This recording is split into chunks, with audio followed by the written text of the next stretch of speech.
Hello everyone, I'm Yuhua Tai, a horticulture and landscape architecture student at National Taiwan University. I'm honored to be able to participate in the discussion with everyone. The research I want to share today is temperature reduction effect of urban green infrastructure. As we all know, with the development of human civilization, more pollution caused by human activity has exacerbated irreversible change in the Earth's atmosphere, and many environmental issues have gradually emerged, including extreme weather phenomena, urban rainstorm and flood, ecosystem transformation, and water scarcity, heat wave invasion, rising urban average temperature, and urban heat island effect. These changes pose a huge threat to international security. In fact, they have caused major disasters in many areas. People are gradually paying attention to the threat of abnormal climate to the environment, thinking about what methods can be used to protect the environment. Experts put forward the concept of green infrastructure. The mention of green infrastructure is expected to solve or restore the climate problem and challenges faced by cities in conjunction with engineering construction that following the laws of nature, and become an important goal for sustainable urban development and smart growth. Green infrastructure is often defined as an interconnected network of natural and semi-natural features, emphasizing the planet and design of nature conservation to provide a wide range of ecosystem services.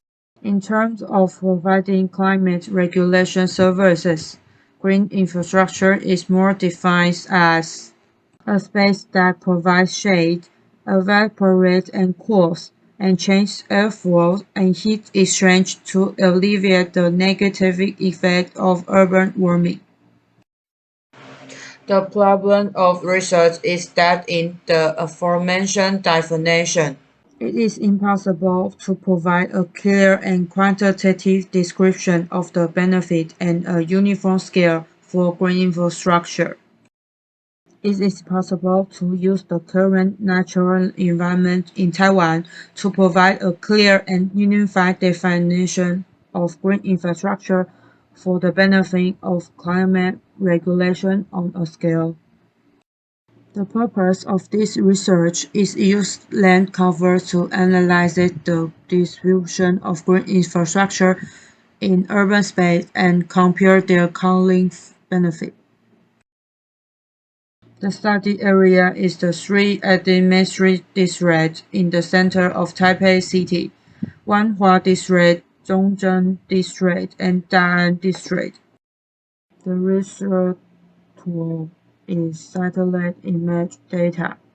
The first is the Landsat as satellite remote sensing image used to calculate the surface temperature. The source of the data is the Landlook website set up by the U.S. Central Geological Survey. As the cloud coverage of satellite imagery will affect the integrity of the data in the research area, priority is given to images with lower cloud coverage over the research area. After screening by cloud shadow coverage, the final data date selected is August 25th, 2020, Taiwan summer. Take pictures of northern Taiwan at 10 a.m. daytime. The second map is the land cover map with a spatial resolution of 10 meters in the Tsinghua University Global Land Use Database. Land cover refers to the physical land types on the ground, such as vegetation, urban infrastructure, water, bare soils, etc. Since the Landsat A image resolution used in this study is a grid of 30 meters at 30 meters, combined with a resolution of 10 meters as 10-meter land cover map data. Referring to corridors for the classification of green infrastructure grade. The final use of 60 meters *60 meters in this study, the special grid unit of urban green infrastructure. First, use the ArcGIS 10.7 raster calculator to calculate the surface temperature data. The original image grade value of the telemetry image is converted into the surface temperature through the radiation intensity and the brightness temperature in sequence. The calculated land surface temperature is superimposed on the land cover map data, and the incomplete grades due to administrative divisions are deleted. And finally get 7030 complete temperature grade data, including land cover. The research results show the temperature in the study range is 22 to 24 degrees Celsius, and the grain counts the following time. The picture on the right shows the grain description area as 22 to 24 degrees Celsius. We can see that the main land cover type is water, and the second type is the forest with the majority of trees. Next, the temperature in the study range is between 24 to 26 degrees Celsius, and the grid statistics show the following types and description locations.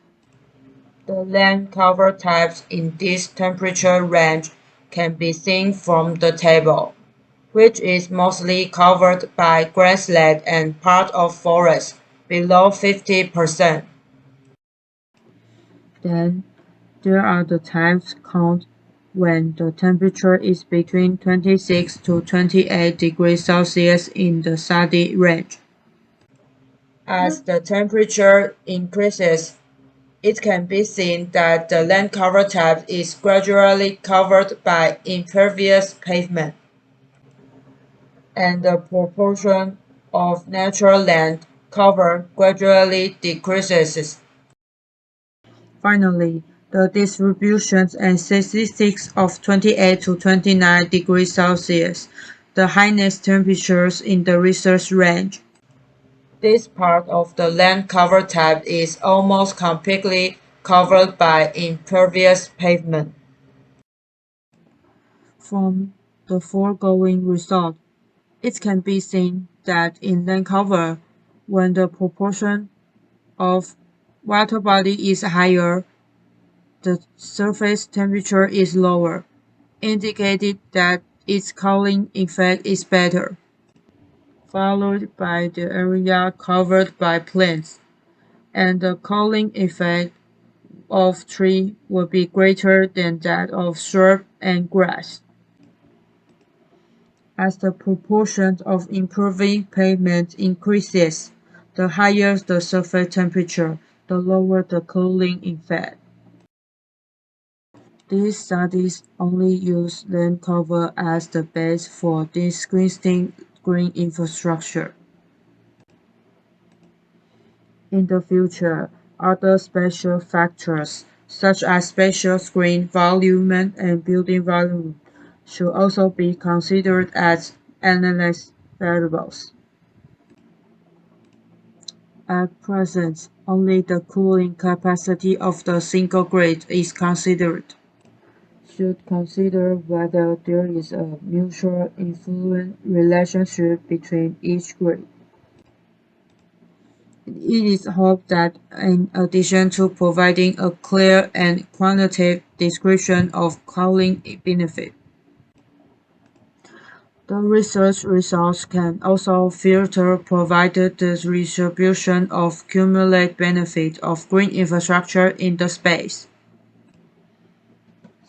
so as the promoted the future urban planning for the number, composition, and configuration of green infrastructure. Thank you for your attention.